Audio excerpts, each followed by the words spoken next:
having multiple doctors trying to push intestine basically back into your body is not something that you should really feel as a person at any time. I have a lot of friends who do Ironmans and half Ironmans, and they don't have nearly as much to manage as I do. Not only do I have to manage my normal diet, but I have to manage getting extra calories in, liquid diet in. I live with an ostomy, so I had to manage the ostomy.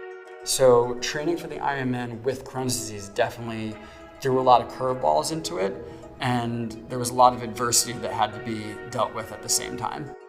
About 6 or 7 weeks ago, I went for an 8-mile run on a Wednesday morning, and all of a sudden when I got back, I felt something was wrong with my stomach. It was a little bit harder and a little bit further out than normal. It just started to feel worse and worse.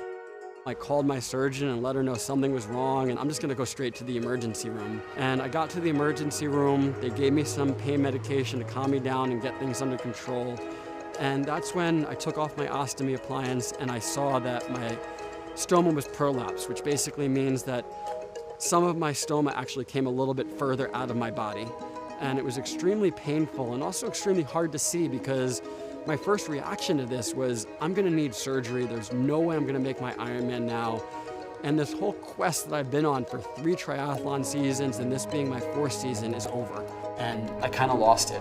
Once I got into a room, they did start to administer some pain medication to calm me down and get the pain under control at that point.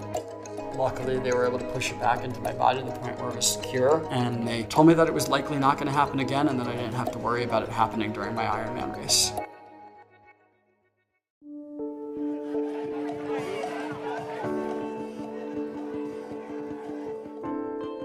The 2.4-mile swim was hard.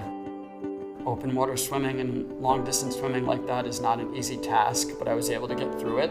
And when I got out of the water, I did say to myself, I just wanted to take it step by step. And I got into the first transition area, checked my ostomy, ate a little something to get food into my stomach, and then got into my bike. And I remember coming out of the transition area and signaling to Sarah and Lewis and Kristen, one down, but I still had a 112-mile bike ride and a marathon to go. The bike ride went very well. I did the first loop of the bike ride, the first 56 miles in about 3 hours and 15 minutes. And I knew it wasn't realistic to keep that pace up because I was ahead of schedule. And the second loop of the bike ride took its toll. This is fun. Not necessarily recommended. Have a good race. I love you too. My feet started hurting me, and I had to take multiple breaks just to completely take off my cycling shoes and get off my bike to give my feet a break. Mentally, it was really tough too. The sun was just beating on me all day. And I did have points on the bike ride where I said to myself, should I finish this? Should I go forward? But I felt confident that I could get done with the bike ride, which I did. And oddly enough, it was actually a relief to get my cycling shoes off.